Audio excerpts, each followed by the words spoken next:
There were two really beautiful moments at the Grammys last night. No, there weren't. Yeah, there were. No, there weren't. There were. One you should absolutely avail yourself to and watch. I'm sure you can see it on YouTube.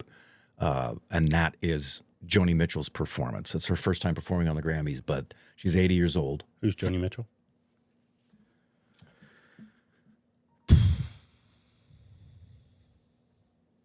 Struck a nerve?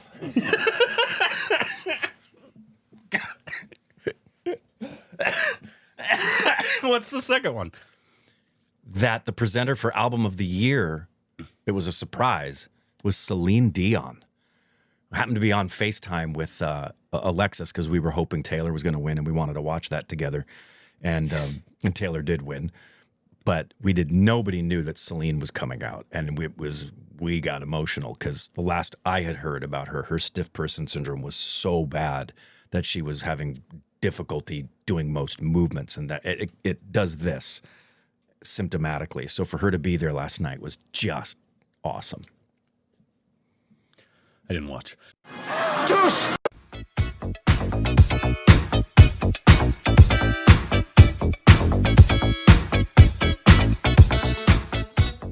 Hey, welcome back to our Stupid Rex with Corbin. I'm Joni Mitchell. You can follow us on Instagram and Twitter for more Do you really juicy content. And thank you, Patreon. Thank you to everybody who supports us on Patreon. So are you being a weenie, or do you really not know who Joni Mitchell is? I know who Joni Mitchell is. You do.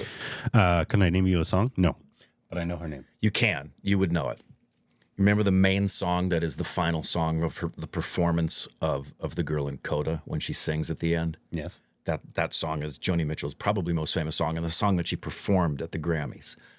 I didn't watch the Grammys. Beautiful, beautiful song. And the rendition they had last night, it was so great to see a 80-year-old music legend sitting there with her walking stick, singing the song. And Jacob Collier was accompanying on piano. They had a cellist and a guitar player. It was beautiful. It was emotional, and Johnny and I were crying. It was really a beautiful moment. We cried. It moved me, Bob.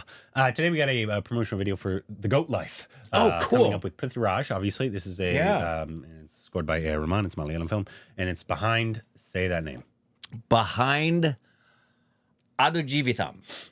And this is that film that I think got leaked, or the trailer got leaked before the director wanted it to. Yes, I remember that. To put it out. I remember that. But anyways, this is something they have put out, and it's a behind the scenes. And I think they actually do a little context. Oh, great. For everything. Wonderful, wonderful. You know what's going on here. So here we go. And action!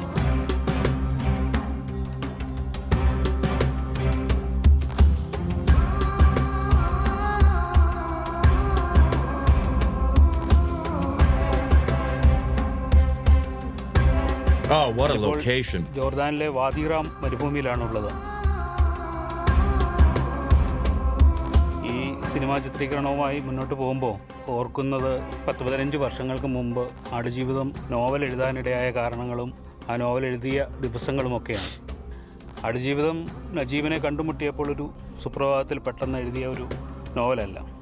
അതിനൊക്കെ മുമ്പേ തന്നെ എൻ്റെ മനസ്സിൻ്റെ ഉള്ളിൽ ഇത്തരത്തിലുള്ള ഒരു novel പരുവപ്പെട്ടിരുന്നു എന്ന് പറയുന്നതാണ് കൂടുതൽ ശരി.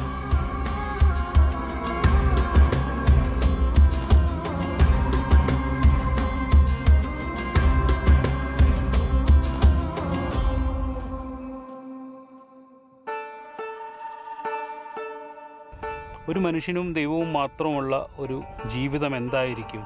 അയാൾ എങ്ങനെയായിരിക്കും ദൈവത്തോട് സംവദിച്ചിരിക്കുക? എങ്ങനെയായിരിക്കും അയാളുടെ ഏകാന്തമായ ദിവസങ്ങളെ നേരിട്ടിരിക്കുക? അയാളുടെ കഠിനമായ ഏകാന്തതയും ഒറ്റപ്പെടലും മരവിപ്പുമൊക്കെ അതിജീവിക്കാൻ അയാൾ എന്ത് വഴിയായിരിക്കും തിരഞ്ഞെടുത്തത്? അങ്ങനെ ഒരു മനുഷ്യൻ മാത്രമുള്ള ഒരു നോവൽ എഴുതണമെന്ന വലിയ ആഗ്രഹം ദീർഘനാളായി കൊണ്ടു നടക്കുന്ന ഒരു കാലമുണ്ടായിരുന്നു.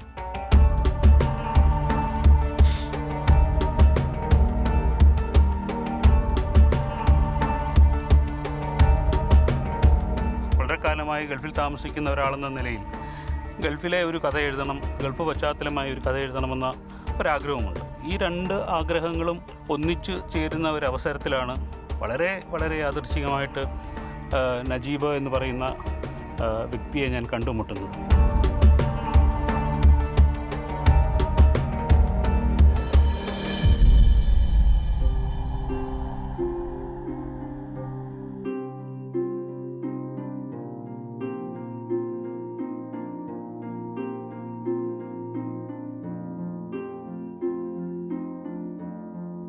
അത്രയൊന്നും സംസാരിക്കുന്ന ആളൊന്നും ആയിരുന്നില്ല നജീബ്. വളരെ കുറച്ച് മാത്രം സംസാരിക്കുക, അയാൾ തൻ്റെ ജീവിതത്തിൽ അനുഭവിച്ചത് എന്താണ് എന്ന് ആരോടും പറയാതിരിക്കുക എന്നതായിരുന്നു അയാളെടുത്ത ഒരു നിലപാട്.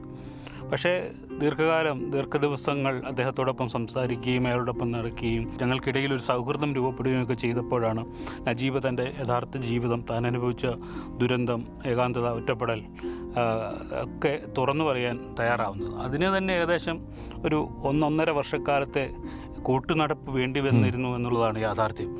അങ്ങനെ കുറേ ദിവസങ്ങൾ കൊണ്ട് അദ്ദേഹം തൻ്റെ ജീവിതം പറഞ്ഞു കഴിഞ്ഞപ്പോൾ എനിക്ക് മനസ്സിലായി, ഇതാണ് ഞാൻ എഴുതാൻ യഥാർത്ഥത്തിൽ ആഗ്രഹിച്ചിരുന്ന നോവൽ, ഇതാണ് ഞാൻ യഥാർത്ഥത്തിൽ മലയാളിയോട് പറയാൻ കാത്തുവച്ചിരുന്ന ഒരു കൃതി എന്നുള്ള ഒരു തോന്നൽ എൻ്റെ മനസ്സിലുണ്ടാവുകയും ആടുജീവിതത്തിൻ്റെ എഴുത്ത് ദിനങ്ങളിലേക്ക് കടന്നു വരികയുമായിരുന്നു.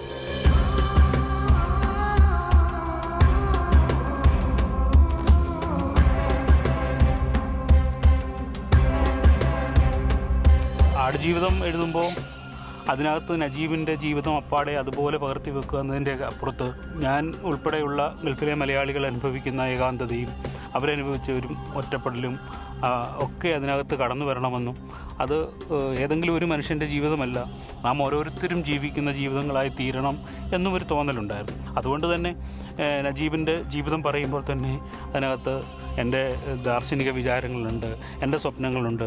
ഇതെല്ലാം കൂടി ചേർത്ത് നജീബിൻ്റെ ജീവിതം എന്തായിരിക്കണമെന്നുള്ള ഒരു കാഴ്ചപ്പാടോടുകൂടിയാണ് നോവൽ എഴുതിയത്. അപ്പം നോവൽ എന്ന് പറയുന്നത് നജീബിൻ്റെ യഥാർത്ഥ ജീവിതമല്ല, പക്ഷേ നജീബിൻ്റെ ജീവിതത്തിലൂടെ നമ്മൾ ഓരോരുത്തരുമാണ് കടന്നു പോകുന്നത് എങ്കിൽ എങ്ങനെയായിരിക്കും നാം ആ ജീവിതത്തെ നേരിടുക എന്നോ അല്ലെങ്കിൽ എങ്ങനെയായിരിക്കണം ആ ജീവിതത്തെ നേരിടേണ്ടതെന്നോ ഉള്ളൊരു വ്യാഖ്യാനമായിട്ടാണ് ഞാൻ ആ നോവലിനെ സൃഷ്ടിച്ചിട്ടുള്ളത്. നജീബിൻ്റെ ജീവിതം അവിടെ ഉണ്ടായിരിക്കുക തന്നെ അതൊരു വ്യാഖ്യാനമാണ് എന്നുള്ളതാണ് യാഥാർത്ഥ്യം. ഇത്തരത്തിൽ കഠിനവും തീക്ഷ്ണമായ ഒരു ജീവിതത്തെക്കുറിച്ച് പറയുമ്പോൾ എത്തരത്തിൽ അത് വായനക്കാർ സ്വീകരിക്കുമെന്നുള്ള ഒരു ആകുലത യഥാർത്ഥത്തിൽ ഒരു എഴുത്തുകാരൻ എന്ന നിലയിൽ എനിക്കുണ്ടായിരുന്നു. പക്ഷേ വളരെ പതിയെ വായനക്കാർ അത് സ്വീകരിക്കുകയും അത് അവർ ഏറ്റെടുക്കുകയും ചെയ്യുന്ന ഒരു കാഴ്ചയാണ് പിന്നീട് കണ്ടത്.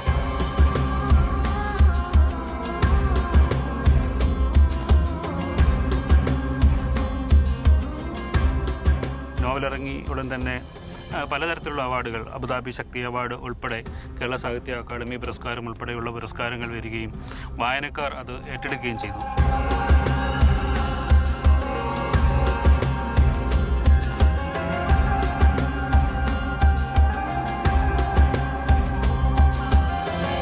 மலையாள நாவல் பெயர் ஆடு ஜீவிதம்.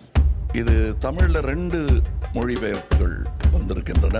இதை எழுதியவர் பெயர் ബെന്യാമിൻ. ഇറങ്ങിയ കാലത്ത് തന്നെ ആടുജീവിതം ഒരു സിനിമയാക്കിയാൽ എന്താണ് എന്നുള്ള ഒരു തോന്നൽ ഉണ്ടാവുകയും ഞാനും ബ്ലെസ് സാറും തമ്മിൽ അതിനെക്കുറിച്ച് വളരെ ആഴത്തിൽ ചിന്തിക്കുകയും അങ്ങനെ ഒരു തീരുമാനത്തിലെത്തപ്പെടുകയും ചെയ്തു. പക്ഷേ അത് കഴിഞ്ഞിട്ടിപ്പോൾ ഏകദേശം 10 വർഷം കഴിയുന്നു. പുസ്തകം പുറത്തിറങ്ങിയിട്ട് 10 വർഷം കഴിയുന്നു. ഈ 10 വർഷവും ഞങ്ങൾ സിനിമയെക്കുറിച്ച് സ്വപ്നം കാണുകയായിരുന്നു എന്നുള്ളതാണ് യാഥാർത്ഥ്യം. അതുകൊണ്ട് തന്നെ ഈ അവസാനം ചിത്രീകരണ ഘട്ടത്തിലെത്തി നിൽക്കുമ്പോൾ അതൊരു വലിയ സ്വപ്ന സാക്ഷാത്കാരമായി തീരുന്നുണ്ട് എന്നുള്ളത് വലിയ സന്തോഷമുള്ള കാര്യമാണ്.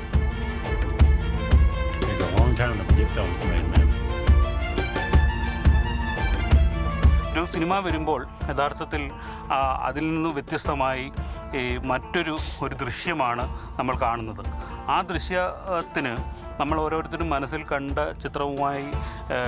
ചിത്രത്തിൻ്റെ മുകളിൽ നിൽക്കാൻ കഴിയുന്നില്ലെങ്കിൽ പലപ്പോഴും സിനിമ അത്ര വിജയിച്ചില്ല, എന്നെ തൃപ്തിപ്പെടുത്തിയില്ല എന്നുള്ള ഒരു തോന്നൽ പലപ്പോഴും കാഴ്ചക്കാരന് ഉണ്ടാവാൻ സാധ്യതയുണ്ട്.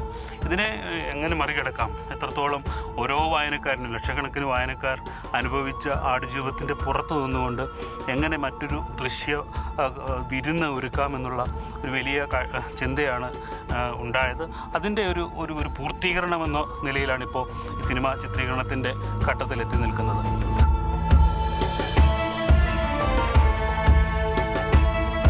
നോവൽ അതുപോലെ പകർത്തി വെക്കുന്നതിന് പകരം അതിൽ നിന്ന് എടുക്കാവുന്ന മികച്ച ദൃശ്യങ്ങളും മികച്ച വൈകാരിക നിമിഷങ്ങളും നജീബ് കടന്നുപോയിട്ടുള്ള ഓരോ സംഘർഷാത്മക നിമിഷങ്ങളും ഒക്കെ ചേർത്ത് വെച്ചുകൊണ്ടാണ് ഈ സിനിമ മുന്നോട്ട് കൊണ്ടുപോകാൻ, അതൊരു ദൃശ്യാനുഭവമായി മാറ്റുവാൻ ഞങ്ങൾ ശ്രമിച്ചിട്ടുള്ളത്.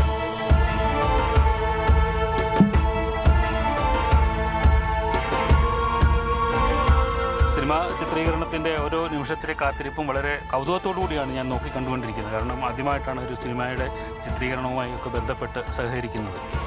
ഓരോ നിമിഷങ്ങളും കഥാപാത്രം അനുഭവിച്ച ഓരോ നിമിഷങ്ങളും ഏറ്റവും ആഴത്തിൽ ഒപ്പിയെടുക്കുന്നതിന് വേണ്ടിയുള്ള സുദീർഘമായ കാത്തിരിപ്പും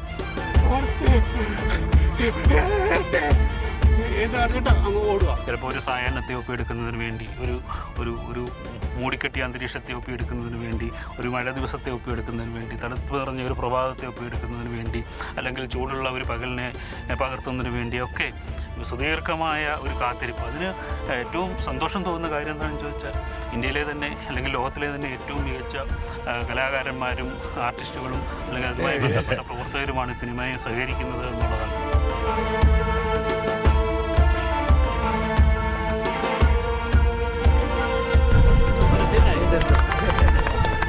ഓരോരുത്തരെയും പോലെ ഞാനും ഈ സിനിമയുടെ അവസാന കാഴ്ചയ്ക്ക് വേണ്ടി ഒരു കാഴ്ചക്കാരനെ പോലെ കാത്തിരിക്കുകയാണ്. നോവലിലൂടെ വായിച്ചറിഞ്ഞ നജീബിനെ ദൃശ്യാനുഭവത്തിലൂടെ കണ്ടറിയുവാനുള്ള ഒരു വലിയ അവസരമാണ് ഉണ്ടാവുന്നത്. അതിലേക്കായി നമുക്ക് ഓരോരുത്തർക്കും കാത്തിരിക്കാം. മികച്ച ദൃശ്യാനുഭവം നമുക്ക് ഓരോരുത്തർക്കും ലഭ്യമാകുമെന്ന കാര്യത്തിൽ യാതൊരു സംശയവും.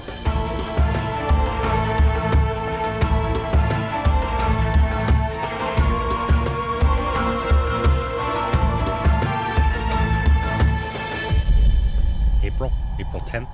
Is that what that is? Mm-hmm. Nice. All the more angering that morons would try to release things before the creator wants them released in any way, shape, or form. Yeah. I'm excited. This is art. Great to see. It was a great line in the beginning. An isolated man, how would he deal with everything, and how would he find God? I think was a really cool line in the beginning. Great. And you keep calling it a visual experience. So I'm wondering if it's like going to be, it's because it doesn't sound like it's his overall life. It sounds like it's this period in the desert, I'm guessing. My suspicion is it's going to be mostly visual. I don't think there's going to be much, if any, dialogue, maybe. That'd be cool. Yeah. The Go Life. It's about Meryl Streep. Incidents of a migrant worker near us who goes to Saudi Arabia to earn money. However, a twist of fate finds himself living a slave-like experience, herding goats in the middle of the desert. Yeah. Directed by Blessy, who we've seen a few of his films, I believe. A.R. Rahman. Arnanbar Prithviraj is playing the lead in this. I was already excited, but I'm even more excited now. Yeah. Talk about as an actor, an easy set to get into. Oh, the whole project was just everything you want to be a part of. It's art. Yeah. Yeah, it's what cinema should be in its best expression, in my opinion. Yeah. Just taking a book, taking something that you've had a personal experience about and sharing it, and it has something to do with what it means to be a human being. It's just, this is one of my most highly anticipated things to see right now. Yeah. I'm looking forward to this. Yeah. Let us know what you think, if you're excited for this. Anything else we need to know down below.